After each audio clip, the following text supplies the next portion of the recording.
Narration 1952, take 2. 1952. Post Order 343 came from Camp Pendleton to create the 29 Palms Marine Corps Training Center.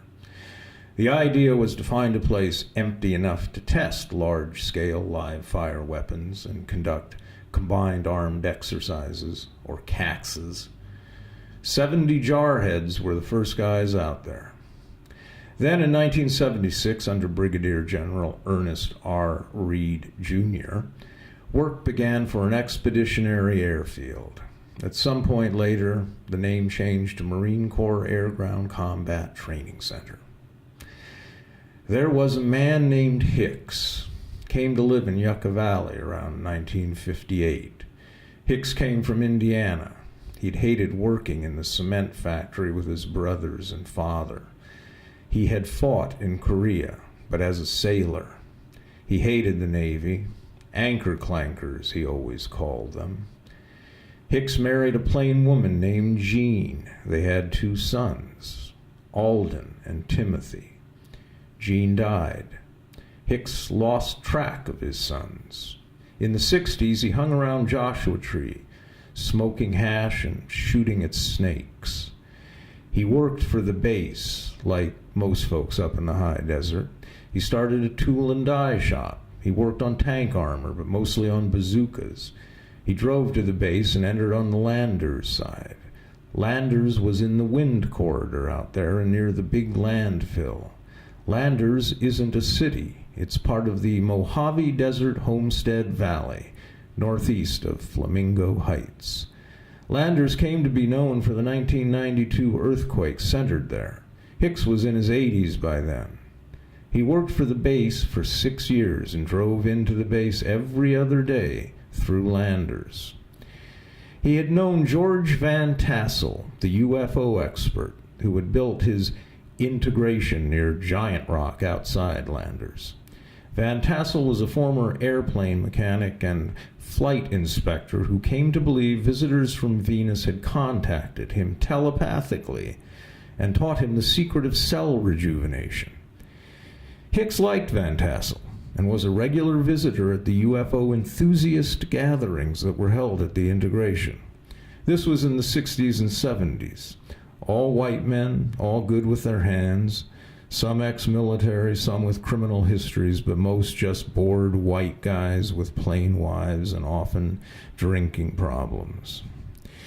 It should be noted that the 92 earthquake didn't damage the integration dome.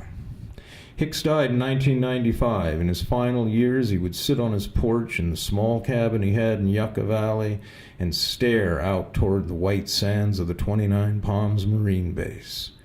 When they held exercises and the ground shook from explosions and you could smell the bombs almost before you could hear them, Hicks would light another Pall Mall and curse his life. Where the hell are Tim and Alden? When did he lose track of them? The stars were clear and bright overhead in the desert skies. Coyotes howled, and rabbits scurried from one fallen Joshua tree to the next. The occasional tarantula would cross the dirt road out front of his cabin. This was it, his life. This is all it came to.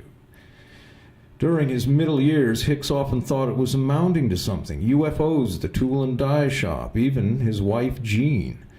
But that was all gone. Now he just woke up, ate, and smoked. He would collect his pension check each month and buy his groceries at the Stater Brothers supermarket.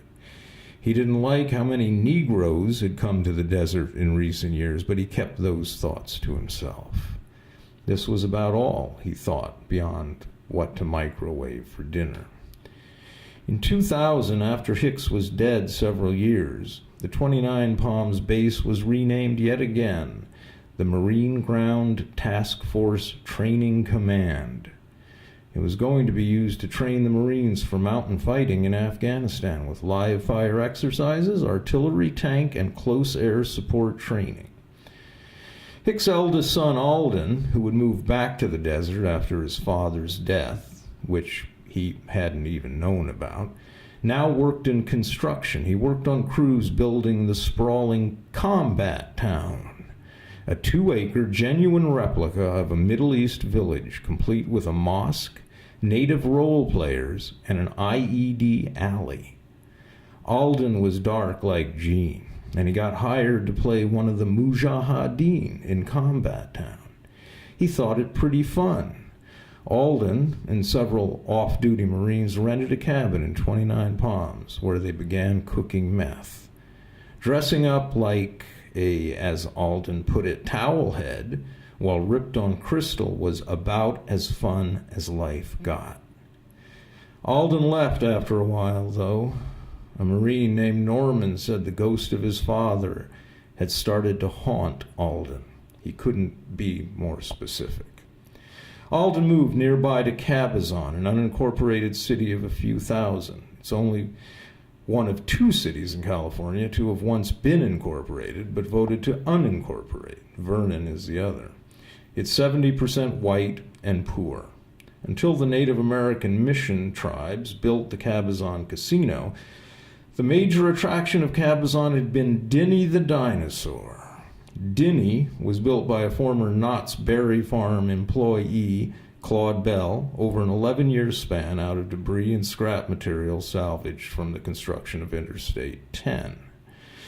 The metal frame was finally sprayed with showcrete, or spray concrete, and finished by a friend of Claude's, who was paid $1 and a case of Dr. Pepper for the final paint job. Today, the roadside attraction has been sold and enlarged to include a children's museum promoting the teaching of creationism, with toy dinosaurs on sale, with painted slogans such as, "Don't swallow it." MKA partners of Costa Mesa plan to continue expanding and adding attractions.